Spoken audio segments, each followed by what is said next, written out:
পাকিস্তান পাকিস্তান এখন আমরা পাকিস্তানে ঘুরতেছি লোকাল বাসে। এটাই হচ্ছে পাকিস্তান, একবার দেখুন শুধু যে কি জায়গা। পরে ইমিগ্রেশনে একটু হার্ড ভাবে জিজ্ঞেস করছে যে ইন্ডিয়ার পরে পাকিস্তান কেন।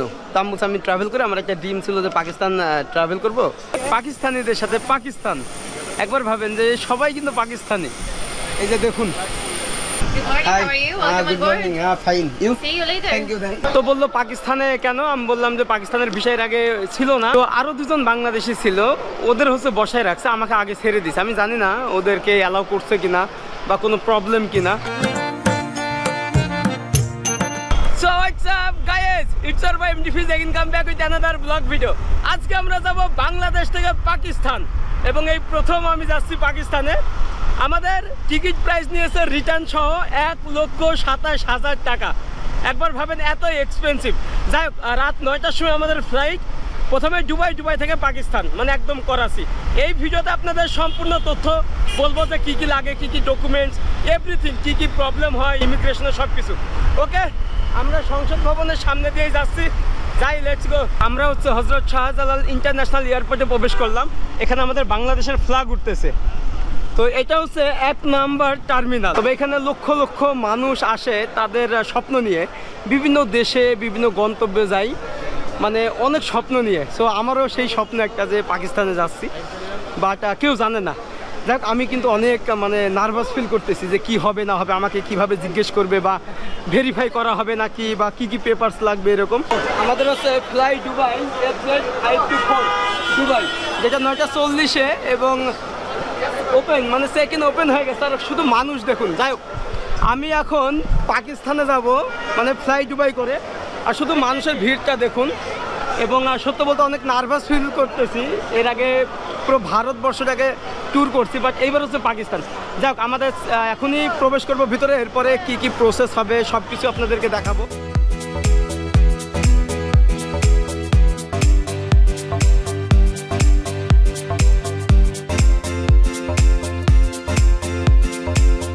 অবশেষে আমাদের ইমিগ্রেশন এবং বোর্ডিং পাস কিন্তু কমপ্লিট। তো আমাকে বোর্ডিং পাসের সময় জিজ্ঞেস করা হয়েছিল যে পাকিস্তানে কেন যাবেন, তো আমি বলছি যে আমি ট্রাভেল করি। এরপরে ইমিগ্রেশনে একটু হার্ডভাবে জিজ্ঞেস করছে যে ইন্ডিয়ার পরে পাকিস্তান কেন। তো আমি ট্রাভেল করে আমার একটা ড্রিম ছিল যে পাকিস্তান ট্রাভেল করব, তো একটু জিজ্ঞেস করছে। তারপরে হচ্ছে অনেক চিন্তা ভাবনা করে এই যে সিল মেরে দিছে আর কি ভিসাতে।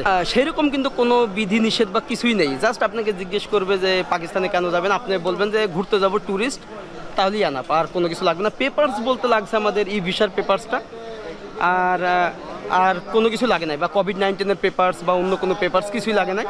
এছাড়া আমি হচ্ছে কালকে ডলার এনরোলমেন্ট করছি ব্যাংকে, এবং $400 মানে আনছি আর কি। তো এইটা নিয়েই যাচ্ছি, দেখা যাক সামনে আর কি হয়। আরও একটা কথা বলি, আমার এই ভিসাটা করে দিয়েছিল রাশেদ ভাই, মানে আমার গ্রামেরই। আমি নাম্বার দিয়ে দেবো, আপনারা চাইলে পাকিস্তানের সব ডিটেলস তার কাছে জানতে পারেন কিভাবে অ্যাপ্লাই করবেন ভিসার জন্য। আর যে আমি টিকিট করেছিলাম মানে ফ্লাই দুবাইয়ের জন্য, ওটার হচ্ছে রিটার্ন ভাড়া যাওয়া আসা কেটেছি 1,27,000 টাকা নিচ্ছে। ওইটা কাটছিলাম হচ্ছে মিজান ভাইয়ের কাছে। তো এই হচ্ছে ব্যাপার, আপনারা চাইলে তাদের সাথে যোগাযোগ করতে পারেন এবং কোনো সমস্যা নাই। আমি আসলাম, তবে আমাকে কিছু জিনিস প্রশ্ন করছে যে ইন্ডিয়ার পরে কেন পাকিস্তান, অন্য কোনো দেশ আছে বা পাকিস্তানি বা কেন। তো আমি বললাম আমার খুব পছন্দের একটা দেশ, ইন্ডিয়ার পরে আমার খুব স্বপ্ন ছিল যে আমি পাকিস্তানে যাব। এই জাস্ট এটা বলছি যে ভিজিট করতে যাচ্ছি বা ট্যুরিস্ট, তারা হচ্ছে অ্যালাউ করছে, আর কোনো প্রশ্ন করে নাই। সো আপনারা যখন যাবেন কোনো প্রশ্ন করবেন আর কি। কিন্তু টিকিটটা এক্সপেন্সিভ, অনেক এক্সপেন্সিভ। দেখ, অনেকেই আছে, অনেক হাজার হাজার মানুষ আসছে তাদের স্বপ্নের জায়গায় যাওয়ার জন্য, আর আমার স্বপ্নের জায়গা হচ্ছে পাকিস্তান। আমরা এখন প্রবেশ করতেছি, এই যে মানে এখন গেটটা খোলা হলো, প্রবেশ করতেছি, মানে ইমিগ্রেশন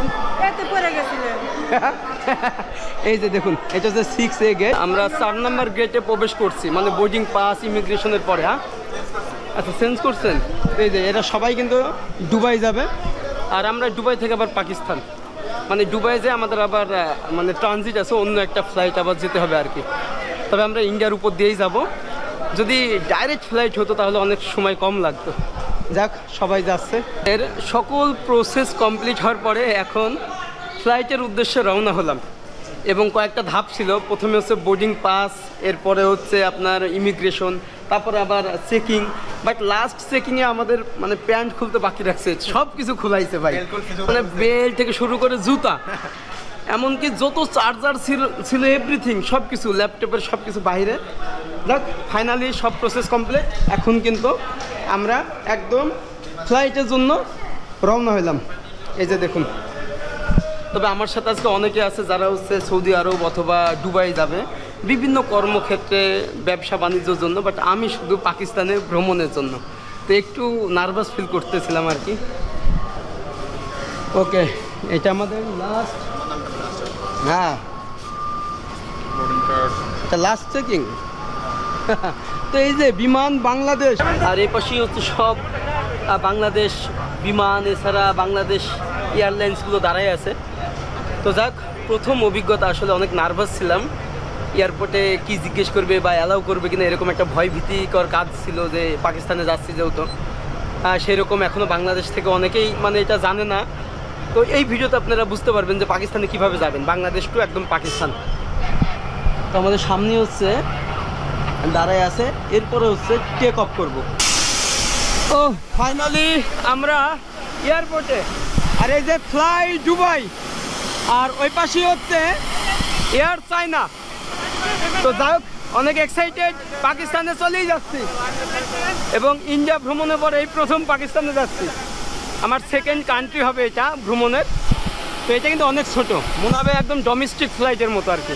পাস চেক হচ্ছে, এটা হাতে রাখবেন। Thank you thank you. এই যে আমরা এখন উঠতেছি বাইরে। ভাই অনেক এক্সাইটেড যে স্বপ্নের দেশ পাকিস্তানে আবারও মানে ইন্ডিয়া ভ্রমণের পর। এই যে দেখুন, ওকে এখন আমাদের সিটটা দেখতে হবে। আমার সিটটা হচ্ছে উইন্ডো না, এটা হচ্ছে জোন সি। ওকে 16 left side, ওকে ওকে 15 right side. 15। ওয়াও, জাস্ট দেখুন ভিতরের, মানে এটা কিন্তু 3x3, মানে 3 জন বসতে পারবে 3x3। এবং এই ফ্লাইটে কিন্তু অনেক মানুষ হচ্ছে যারা সৌদি আরবে যাচ্ছে তারা আছে, এবং দুবাই। তো সবই হচ্ছে দেশের মানুষ। যাই হোক, বাট আমাদের ফ্লাইটটা হচ্ছে রাতে 9টা 40-এ, আর যার কারণে বাইরের ভিউটা পাবো না ওইরকম। তবে কালকে আমাদের যে ট্রানজিট আছে, মানে দুবাই থেকে যেটা যাবে, সেটা হচ্ছে ভোর 6টার সময়। তার মানে ওই 1-1.5 ঘন্টা আমরা পাকিস্তানের ভিউটা পাবো, মানে আরব আমিরাত থেকে পাকিস্তানের, মানে সেই আরব সাগরের উপর দিয়েই। তো আমাদের ফ্লাই দুবাই কিন্তু এখন এই যে টেক অফ করতেছে। দেখুন, এটা হচ্ছে 180 স্পিড, 220 বাইরে ভাই 240 পর্যন্ত আছে স্পিড, ক্রস করছে। আর এই যে দেখুন, আমরা এখন ঢাকা থেকে যাচ্ছি একদম পাকিস্তান, মানে প্রথমে যাবে হচ্ছে আরব আমিরাত, এই যে এখানে দুবাই, এরপর দুবাই থেকে করাচি। এই যে চেক আপ কিন্তু করে ফেললো। তো আমরা হচ্ছে এখন মানে মানুষ যে স্তরে বসবাস করে সেখান থেকে এখন যে স্তরে মানে বিমান চলাচল করে সেই স্তরে প্রবেশ করতেছি, মানে যাকে বলে স্ট্র্যাটোস্ফিয়ার, যেখানে ঝড় বৃষ্টি নাই, এই কারণে এখানে বিনা বাধাই কিন্তু বিমান চলাচল করতে পারে। ওকে, যাই হোক, টেক অফ করে ফেললাম। আর এই যে আমাদের ঢাকা সিটি, একদম লাইট জ্বলতেছে। ওকে, আমরা যাই এবং আপনাদের সাথে শেয়ার করবো আরও অনেক ইনফরমেশন। এখন আমরা আছি 31,977 ফিট উপরে, আর 9,747 মিটার এবং 750 কিলোমিটার বেগে যাচ্ছে। একবার ভাবেন, 31,000 ফিট উপরে আছি আমরা, এবং এর স্পিড ঘন্টায় 760 কিলোমিটার বেগে ছুটতেছে, এত গতি। এখন হচ্ছে ফ্লাইটে খাবার দিতেছে, বাট যাদের টিকিটে খাবার উল্লেখ করা আছে তাদেরকে দিচ্ছে, বাট আমি জানি না আমার টিকিটে আছে কি না যখন টিকিট কাটছিলাম, বাট এটা এখন দেখাতে হবে। তো যারাই দেখাচ্ছে অনেককে খাবার দিচ্ছে, আবার অনেককে দিচ্ছে না। Okay okay, thank you thank you thank you. না, আমার টিকিটে খাবার আছে, বাট মামারটাই নয়। মামা আপনি আমারটা খাবেন, শেয়ার করে খাবো। আমাদের হচ্ছে ফ্লাইটে খাবার দিয়েছে টিকিটের সাথেই, কমপ্লিমেন্টারি, মানে এটা হচ্ছে টিকিটের সাথেই। হয়তো যখন আমরা কাটছিলাম তখন হচ্ছে খাবার ইনক্লুড ছিল। আমাকে দিতে হচ্ছে ভেজ, এবং আপনি চাইলে নন ভেজও খাইতে পারেন, বাট ওনারা বুঝতে পারে না, আমাকে ভেজ দিয়ে দিছে। এখানে ছোলা আছে, এবং এখানে একটা দিছে, এটা হচ্ছে অনেক ঠান্ডা, মনে হয় পানি সিস্টেমটা দেখুন। কোনো বোতল দেয় নাই কিন্তু। তো যাক, এখন সবাই খাওয়া দাওয়া করতেছে, আর সেই সাথে আমরা এখন পার হচ্ছি ঝাড়খণ্ড। এই যে ঝাড়খণ্ডের উপর দিয়ে যাচ্ছি।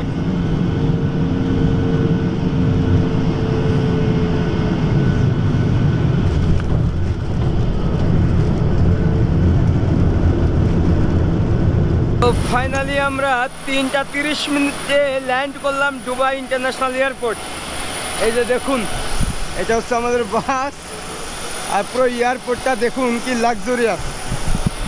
তো এখানে আমাদের অলমোস্ট 3 ঘন্টা হয়তো ওয়েট করতে হবে। এরপরে আজকে ভোর 6টার সময় আমাদের হচ্ছে ট্রানজিট, মানে একদম পাকিস্তান। তো বসার জায়গা নেই এখানে। তো আমাদের দুবাই এয়ারপোর্টে চেকিং সব কিছু কমপ্লিট। এখন এখানে ওয়েট করতে হবে, মানে পাকিস্তানি ফ্লাইটের জন্য। আরও একটা কথা বলি, ইউএই টাইম হচ্ছে এখন 2টা, আর আমাদের বাংলাদেশি টাইম হচ্ছে 4টা। তো আমাদের 5.5 ঘন্টা হচ্ছে এই ফ্লাইট জার্নিটা ছিল। যাক, এখন দেখি এখানে বসে এরপরে ফাইনাল একদম পাকিস্তানি ফ্লাইটের জন্য ওয়েট করতে হবে। এবং অসাধারণ ছিল, সব বাংলাদেশিদের সাথেই ভ্রমণ। আর দেখুন, মানে বিশাল লাক্সারিয়াস একটা এয়ারপোর্ট। এখন অবসর টাইমে এয়ারপোর্টটা ঘুরে ঘুরে দেখতেছি, মানে দুবাই এয়ারপোর্ট এরকম স্পেস দেখুন কি লাক্সারিয়াস। এবং আপনি চাইলে এখানে শপিং, খাওয়া দাওয়া সব কিছুই করতে পারেন। তবে বাহিরে যেতে পারবো না আর কি। আমরা যদি আরও মানে আমাদের ট্রানজিট থাকতো মানে বাহিরে যাওয়ার জন্য, তাহলে বাহিরে যাইতাম। তো যাক, আমাদের এখন 4 ঘন্টা এরকম সময় কাটাতে হবে। অসম্ভব সুন্দর একটা এয়ারপোর্ট। তবে এরকম যদি হয়তো যে 48 ঘন্টা বা 3 দিনের ট্রানজিট থাকতো, তাহলে আমি দুবাই শহরটা ঘুরতে পারতাম। এটা হচ্ছে 2টা বোর্ডিং পাস দিয়েছিল, আর এইটা হচ্ছে সেকেন্ড বোর্ডিং পাস, যেটা হচ্ছে আপনার দুবাই টু পাকিস্তান মানে করাচি। আর আগেরটা হচ্ছে আমাদের যে ফ্লাইট ছিল আগের ওইটার। তো এখানে এসে নতুন বোর্ডিং পাসটা শো করছি। এরপরে এখানে আমাদের সব কিছু চেক হয়েছে, ব্যাগ মানে লাগেজ যে চেকিংটা, জুতা সব কিছু খোলা লাগছে, বেল্ট। এবং এখন হচ্ছে মানে ইউএই টাইম হচ্ছে 2টা, আমাদের বাংলাদেশি টাইম হচ্ছে 4টা, মানে 2 ঘন্টার ডিফারেন্স। যেমন ইন্ডিয়ার সাথে আধা ঘন্টা, তেমনি আরব আমিরাতের সাথে 2 ঘন্টা। তো এই টাইমে আমাদের হচ্ছে 6টার সময়, মানে আরব আমিরাতে 6টার সময় আমরা ফ্লাই করব পাকিস্তানের উদ্দেশ্যে। তাহলে 2 ঘন্টা সময় লাগবে, মানে বা 3 ঘন্টা লাগবে, আমরা 9টায় পৌঁছাতে পারি করাচি। তো দুবাইতে বোর্ডিং পাস কমপ্লিট করে গাড়ি দাঁড়ায় আছে, এবং এটাই করে এখন আমাদের যাইতে হবে মানে যেটা ফ্লাই দুবাই। তবে এইখানে হচ্ছে ওজন বেশি হলে কিন্তু ফাইন করবে, এই জিনিসটা মাথায় রাখবেন। এবং যাদেরই ওয়েট বেশি তাদেরকে ফাইন করা হয়েছে, বাট বাংলাদেশে ওইরকম একটা প্রবলেম হয় নাই। ওকে, আর এখন বাজে ভোর 5টা, 1 ঘন্টার ভিতরে আমাদের বোর্ডিং কমপ্লিট। দুবাই থেকে পাকিস্তানিদের সাথে পাকিস্তান, একবার ভাবেন যে সবাই কিন্তু পাকিস্তানি। এই যে দেখুন বাইরে ভাই, একদম সকাল ভোর 6টার সময় এখান থেকে টেক অফ করবে। এই যে পাকিস্তান। তো এটার ফ্লাইট নাম্বার হচ্ছে FZ333, আর আমরা যেটা ঢাকায় থেকে আসছিলাম ওইটা হচ্ছে fly Dubai FZ524। Okay, and finally পাকিস্তানে চলেই যাচ্ছি। আর এয়ারপোর্টটা দেখুন, দুবাই এয়ারপোর্টটা কিন্তু অনেক বড়, অনেক। এবং এটা wow. Good morning, how are you? Welcome good on board. Morning. Fine, you? See you later. Thank you, thank you. তো এটা তো এখন কিন্তু সবাই পাকিস্তানি, এবং আমরা 2-1 বাংলাদেশি আছি। তো এর ভিতরে তারা হচ্ছে যারা ব্যবসা করে বা ইউএইতে পড়াশোনা করে বা বিভিন্ন কাজের জন্য। তো এই কারণে কিন্তু আমাদের পাকিস্তানিদের সাথে একটা ট্যুর হয়ে যাচ্ছে আর কি। ওকে, প্রচুর ক্রাউড। যাই হোক, আপনারা এইভাবেই কিন্তু আসতে পারবেন। তবে এখন ফেয়ারটা একটু এক্সপেন্সিভ। বাংলাদেশ থেকে রিটার্ন 1,27,000 টাকা, মানে আপনি পাকিস্তানে এসে ঘুরে আবার ব্যাক করবেন আর কি। এই যে দেখুন। Good morning, Assalamu alaikum. Good morning, sir. Assalamu alaikum. Number 5 is, sir. That's you see right here in the window seat. Excuse me, Good morning, 27. Assalamu alaikum. Absolutely, sir. You're going to be at the back. My thank you. colleague will help you. कैसे हो? आप कैसे हो? हाँ बढ़िया। Belong करते हैं? हाँ, अच्छा, বাংলাদেশ से। बांग्लादेश से। অ্যাকচুয়ালি এই প্রথম পাকিস্তানে যাচ্ছি, যে এত ভিতর থেকে ভালোবাসা যে এই দেশটা ঘুরবো, সেই স্বপ্নটাও পূরণ হচ্ছে।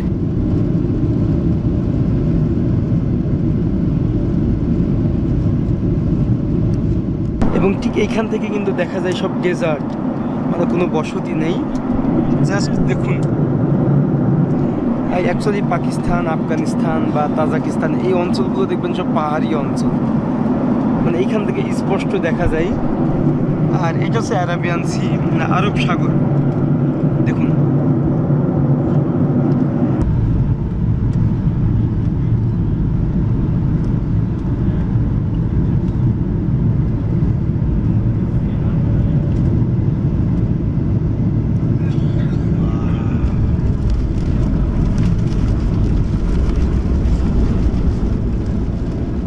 ফাইনালি একদম সকাল 9টার সময় ল্যান্ড করছি পাকিস্তানের করাচি। এবং বাংলাদেশে হচ্ছে 1 ঘন্টা ডিফারেন্স, মানে পাকিস্তানে 1 ঘন্টা ডিফারেন্স আছে বাংলাদেশের সাথে। আমাদের দেশে এখন বাজে 10টা, আর এইখানে কিন্তু মানে 9টা বাজে, এই যে দেখুন। তো 1 ঘন্টার ডিফারেন্স। যাই হোক, Thank you, buddy. Hi, thank you. তো আমরা হচ্ছে এক্সিট হচ্ছি। অ্যান্ড ওয়েলকাম পাকিস্তান, লাইফের ফার্স্ট টাইম পাকিস্তানে, অনেক এক্সাইটেড। আসসালামু আলাইকুম। হ্যাঁ, এই যে আমার সামনে। আসসালামু আলাইকুম।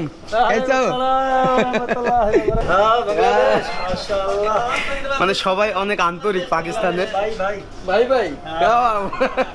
তো যাই হোক, আমরা এখন ইমিগ্রেশন করবো, এরপরে আপনাদের হিস্টোরি সব দেখাবো, এখানকার কালচার, পাকিস্তানের মানুষের আন্তরিকতা, ভালোবাসা, এভরিথিং। এটা হচ্ছে পাকিস্তান এয়ারপোর্ট, মানে করাচি।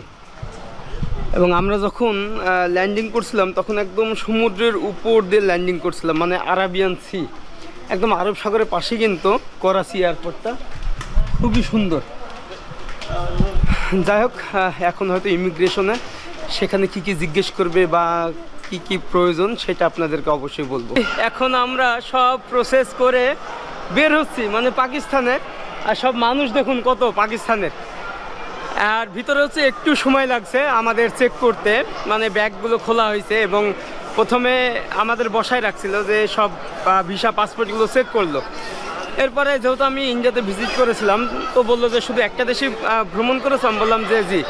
তো বললো পাকিস্তানে কেন? আমি বললাম যে পাকিস্তানের ভিসা এর আগে ছিল না, তো এখন যেহেতু পাকিস্তানের ভিসা করছে, এ কারণে আমরা হচ্ছে পাকিস্তানে আসছি। তো চা খাওয়াইলো, অনেক ভালো ব্যবহার, অনেক আন্তরিক। তো আরও দুজন বাংলাদেশি ছিল, ওদের হচ্ছে বসায় রাখছে, আমাকে আগে ছেড়ে দিছে। আমি জানি না ওদেরকে অ্যালাউ করছে কিনা বা কোনো প্রবলেম কিনা। তো যাই হোক, তবে চেকটা খুব ভালোভাবে করছে, ব্যাগ খুলে সব ড্রেসগুলো দেখে চেক করলো। আর আরও একটা কথা বলি, আপনারা হোটেল হচ্ছে একটা রিজার্ভেশন করে আসবেন, কোন একটা হোটেল করাচিতে। ওই পেপারসটা একটু লাগলো, বললো যে তুমি কোন হোটেলে উঠবা। তো আমি একটা রিজার্ভেশন দেখালাম। তো খুবই সুন্দর। এই যে পাকিস্তানের বাহিরের ভিউ দেখুন। ও মানে অনেক কষ্টে, অনেক স্বপ্ন ছিল যে এই পাকিস্তান ভ্রমণ করবো, অবশেষে বাংলাদেশ। বাতায় বাংলাদেশ। Welcome to Pakistan. হ্যাঁ, থ্যাংক ইউ, থ্যাংক ইউ। তো এই যে পাকিস্তানি ভাইয়ের সাথে দেখা হয়ে গেল। বাংলাদেশ পাকিস্তান কি ভাই ভাই ভাই। সবাই এই কথাই বলতেছে। अभी मैं कराची जाएगा, थोड़ा सीप पे जो होटल मिले, कहाँ मिलेगा? असल में हम खुद अभी यूएई के फ्लाइट से आए इधर। আচ্ছা আচ্ছা, हाँ जी। ওকে। তো আমরা হচ্ছে যাই একটু মেন রোডে দেখি, যেহেতু এটা পুরো এয়ারপোর্ট এরিয়ার ভিতরে এবং প্রচুর মানুষ। তো চলে আসেন পাকিস্তানে, স্বপ্নের দেশ, ঘুরেন, দেখেন, কোনো সমস্যা নেই। তবে হ্যাঁ, কিছু সিকিউরিটি আছে, আপনার পেপারসগুলো সব ঠিকঠাক আছে কি না। এরপরে অনেকে এরকমও হয় যে পাকিস্তানের ল্যান্ড ব্যবহার করে, মানে ট্যুরিস্ট ভিসা এসে অন্য কোনো দেশে যাওয়ার চেষ্টা করে। তো এই জিনিসগুলো বাদ দিয়ে একদম লিগালভাবে আসার চেষ্টা করবেন যে আমি পাকিস্তান ভ্রমণ করব, কোনো সমস্যা নাই, কোনো প্রকারের প্রবলেম হবে না, কিচ্ছু না। তো আমরা মোহাম্মদ আলী জিন্না এয়ারপোর্ট থেকে, মানে করাচি থেকে এরকম একটা ট্যাক্সি রিজার্ভ করলাম 600 রুপিতে, এবং বাংলাদেশের টাকায় সেটা হবে 200 এরকম। আর যেহেতু আপনি 1 টাকায় 2 টাকা 40 পয়সা পাবেন, তাহলে একবার ভাবেন, মানে বাংলাদেশের টাকার এত ভ্যালু পাকিস্তানে। যাই হোক, যেহেতু প্রথম কোনো কিছুই জানি না, এই কারণেই মামাকে পাইলাম। मामा अस्सलाम वालेकुम। वालेकुम सलाम। और खैरियत से? बांग्लादेश के लिए कुछ बताए? नहीं, हमें कुछ नहीं पता, हम कभी गए नहीं है बांग्लादेश। जाएगा बांग्लादेश। তো যাই হোক, আসলে পাকিস্তানের মানুষের ভিতরে একটা আন্তরিকতা বা বাংলাদেশের প্রতি একটা ভালোবাসা আলাদা লেভেলের। যেখানেই যাচ্ছি সবাই প্রচুর মানে আপ্যায়ন করতেছে। ইভেন ইমিগ্রেশনে পুলিশ চা খাওয়াচ্ছে, বলছে ভালোভাবে ঘুরো, এখানে যাও ওখানে যাও, বলছে কাশ্মীরে যাও। তারপরে বলতেছে লাহোরে যাও, ইসলামাবাদ, এগুলো সব বলতেছে। Jinnah avenue, Karachi city. আর এখানে রাস্তার সিস্টেমটা দেখুন, যে বিপরীত দিয়ে কোনো গাড়ি আসতে পারবে না, এবং প্রতিটা গাড়ির পিছনের যে নেম প্লেট কোনোটায় লেখা আছে BSS, বাট আমি বুঝতেছি না এটা কোন স্টেটের, যেহেতু পাকিস্তানের 4টা স্টেট, এর ভিতরে আছে সিন্ধ স্টেটের, কিন্তু শহর, বড় শহর হচ্ছে এই করাচি।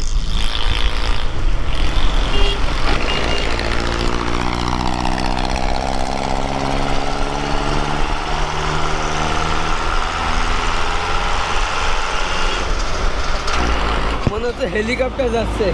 পাকিস্তানের বাসগুলো কিন্তু দারুণ, দেখুন।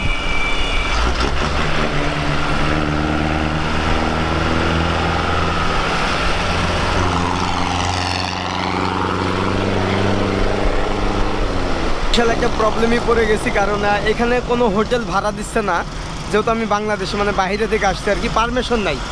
অনেকটা হচ্ছে ওই যে ইন্ডিয়ানদের মতো যে সি ফ্রম নাই, তো হোটেল দিত না।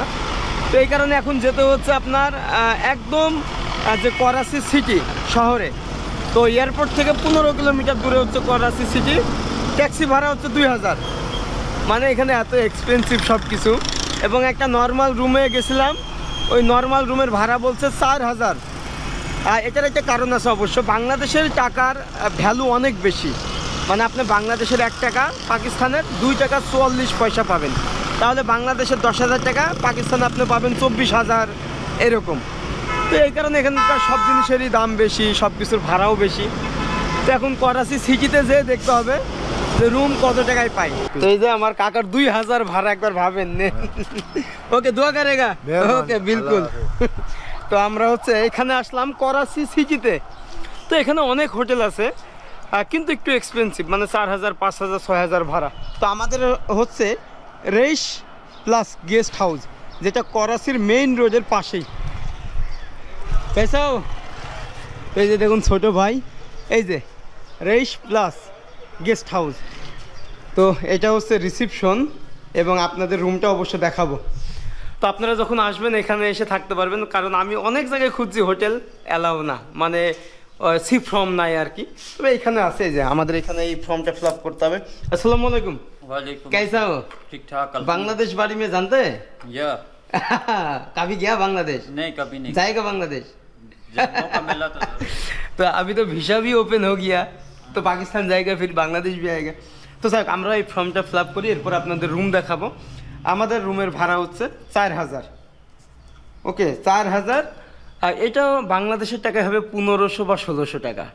তো এই কারণেই আমি মনে হলো যে না, ঠিক আছে। রুম ভাড়া হচ্ছে 2 দিনে 8000 টাকা। আর এটা দেখছেন, এটা হচ্ছে 5000 টাকার নোট, মানে 5000। আর মোহাম্মদ আলী জিন্নার ছবি আছে, মানে ফাদার অফ নেশন পাকিস্তানের। এই যে আমি দিয়ে দিলাম 10,000 টাকা। তো কিতনা রুপি মুঝে वापस देगा? 2000। ওকে, মানে ইন্টারেস্টিং। 10,000 টাকা, মানে 8000 টাকা রুম ভাড়া। আমাদের বাংলাদেশের টাকায় কত হবে? 3500 এরকম, মানে 1500 বা 1600 করে পড়তেছে। রুম ভালো, অনেক সুন্দর রুম। আর আমার আঙ্কেলজি, তো এখানে একটা ফর্ম, এটা হচ্ছে পাকিস্তানের ভিসা, এখানে আমি ফর্ম পূরণ করলাম, নিজের নাম লিখলাম, বাংলাদেশি ন্যাশনাল, এই তো, আর একটা মোবাইল নাম্বার। তো আপনারা যখন আসবেন একদম করাচি, এটার ঠিকানা হচ্ছে একদম করাচি। আপনার নাম্বার আমি দিয়ে দিব, ব্লক 6 নাম্বার আমি ডেসক্রিপশনে দিয়ে দেবো। আপনারা কল করে অথবা আমি গুগল ম্যাপ দিয়ে দেবো, গুগল ম্যাপ অনুসারে আসতে পারেন, কোনো সমস্যা নাই। আমার রুম হচ্ছে এইটা, এই যে রুম নাম্বার 101। তো আমরা এখন এটাকে খুলবো, এই যে রুম। তো এখানে লাইটটা দিয়ে দিই। রুমটা কিন্তু অনেক সুন্দর, বিশাল বড়। এখানে কিন্তু উইন্ডো আছে। 1500 টাকায় ভালো রুম। এখানে উইন্ডো আছে, বাহ, এই যে উইন্ডো যদি আমি খুলি, আচ্ছা, এটা কিন্তু বাহিরের, দেখছেন? ও, এখানে ওয়াশরুম আছে, ওয়ার্ডরোব আছে। ওয়াশরুমটা একটু দেখাই আপনাদের, এই যে ওয়াশরুমটা কিন্তু অনেক সুন্দর। সো ফাইনালি পাকিস্তান, এবং ভারত ভ্রমণ শেষে পাকিস্তান। আসলে একজন ভ্রমণ পিপাসুর কাছে কোনো দেশই আলাদা না, প্রতিটা দেশই সমান। আপনি যে দেশেই যান না কেন ওই দেশে প্রথমে ওই দেশের মূল্যবোধ, ওই দেশের চেতনা, ওই দেশের ভালোবাসা আপনার ভিতরে গ্রহণ করতে হবে। তা না হলে ওই দেশকে আপনি এক্সপ্লোর করতে পারবেন না, সেটা ভারত হোক, পাকিস্তান হোক। এবং আমরা চাই পৃথিবীর প্রতিটা দেশ ভালো থাকুক, পৃথিবীর প্রতিটা দেশের মানুষ ভালো থাকুক এবং মিলেমিশে থাকুক। যাক, এই ভিডিওটা আজকে এখানে শেষ করছি। আমার বাংলাদেশ থেকে একদম করাচি এই রুমে আসার যত ডিটেলস আমি দিয়ে দিব, নাম্বার থেকে শুরু করে সব এভরিথিং। তবে একটা কথা বলি, আমি পাকিস্তানে আসার যত খরচ আমার সব নিজের টাকা। আমি 2 থেকে 3 মাস এই টাকা জমাইছি ইউটিউব বা ফেসবুক থেকে। কোনো ধরনের স্পন্সর কিন্তু নাই, কারোর কাছ থেকে আমার 1 টাকাও সাহায্য নিই নাই, নিজের টাকায় পাকিস্তান ভ্রমণ করছি। এবং অনেকে ভাবতে পারেন হয়তো স্পন্সর নিয়েছি না। এবং তারপরেও আমি যাদের কাছ থেকে টিকিট কাটছি, যারা আমাদের একটু হেল্প করছে, তাদের নাম্বার আমি দিয়ে দেবো, তাদের সাথে আপনারা কথা বলে অনেক কিছু জানতে পারবেন। ওকে, দেখা হবে নেক্সট কোনো ব্লগে। আর আপনারা কমেন্ট করেন নেক্সটে কোথায় যাওয়া যায় করাচি থেকে। দেখা হচ্ছে ভাই। আর একটাই রিকোয়েস্ট, আমার চ্যানেলটা সাবস্ক্রাইব করবেন, পাশের বেল আইকনটি ক্লিক করে রাখবেন। আপনাদের দোয়ায় এবং ভালোবাসায় আজকে চলে আসলাম পাকিস্তানে। আল্লাহ হাফিজ, টাটা।